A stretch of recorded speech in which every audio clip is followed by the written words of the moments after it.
Syekh di Tiro. Negeri Serambi Makkah memiliki banyak pahlawan yang gigih berjuang mengusir penjajah.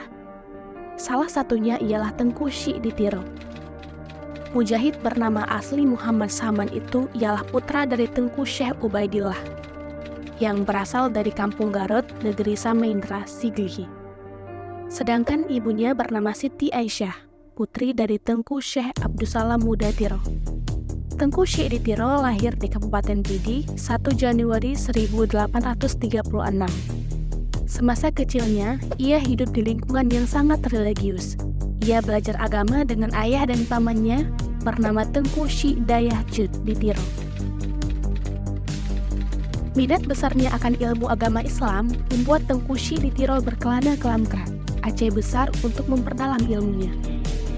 Setelah menghabiskan waktu 2 tahun di sana, ia pun kembali ke Tiro dan mengajar bersama sang paman, Tengku Dayah Jud. Tengku Syekh di Tiro tidak pernah menjalani pendidikan formal. Puas mencari ilmu di negeri asalnya, ia kemudian pergi ke Makkah untuk menunaikan ibadah haji sekaligus mendalami ilmu agama, yaitu di Tanah Suci. Tengku Syekh di Tiro bertemu para ulama dan pemimpin Islam.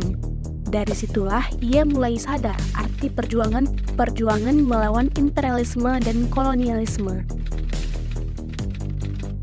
Dikutip dari buku Sejarah Perjuangan 130 Pahlawan dan Tokoh Penggerakan Nasional karya Kertawijaya, Tengku Syekh di Tiro merupakan pahlawan nasional dan tokoh penting yang sangat berjasa melawan tentara kolonial Belanda. Saat Aceh Besar jatuh di tangan kompeni, ia muncul sebagai pimpinan perang hingga pada tahun 1881. Tengku Syekh di Tiro bersama pasukannya berhasil merebut benteng Belanda Lambaru, Anek Galol. Antara semangat juangnya yang begitu gigih, Tengku Syekh di Tiro dijuluki sebagai Panglima Sabil atau pemimpin perang Sabil. Ia dipercaya oleh Kesultanan Aceh memimpin perang berjuang melawan penindasan atas dasar agama dan nasionalisme. Selain benteng Lambaru, Tengku Syekh di Tiro juga berhasil merebut benteng Belanda di Indrapura pada tahun 1881. Ia juga terlibat pertempuran di Pulau Brug yang saat itu dikuasai oleh Belanda. Perlawanan heroik sang mujahid membuat pasukan Belanda menjadi kalang kabut. Kehebatan Tengku Syekh di Tiro semakin membuat serdadu Belanda ketar-ketir. Betapa tidak, aksi heroik bersama pasukannya berhasil menewaskan salah satu perwira Belanda, yakni Mayor Jenderal Koller.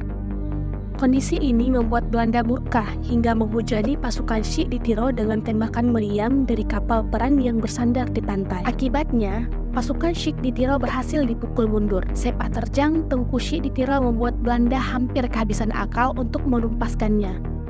Hingga akhirnya muncul siasat busuk untuk membunuh sang Panglima Sabil, dan Belanda kemudian memakai siasat liuk, yaitu dengan mengirim makanan yang telah dicampur racun. Kelicikan Belanda ini rupanya berhasil menewaskan salah satu pahlawan kebanggaan rakyat Aceh itu. Tengku Syekh di Tiro diracun oleh makanan yang dibawa oleh salah satu pembantu kerajaan.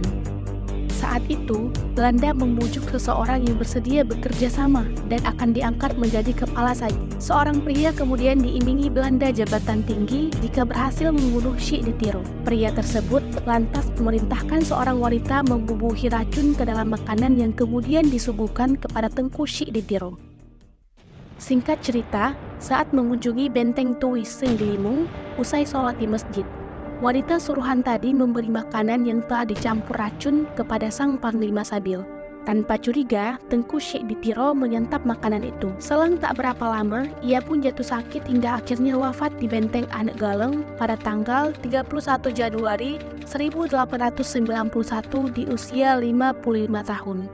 Jenazah Tengku Syekh di Tiro kemudian dimakamkan di Meri, Indrapuri, Kabupaten Aceh Besar bersama istrinya, Tengku Mat Amin. Berkat kegigihannya berjuang mengusir penjajah Belanda, pemerintah Indonesia mengangkat Tengku Syekh di Tiro sebagai pahlawan perjuangan kemerdekaan pada 6 November 1973. Berdasarkan surat keputusan Presiden Republik Indonesia nomor 087 TK tahun 1973.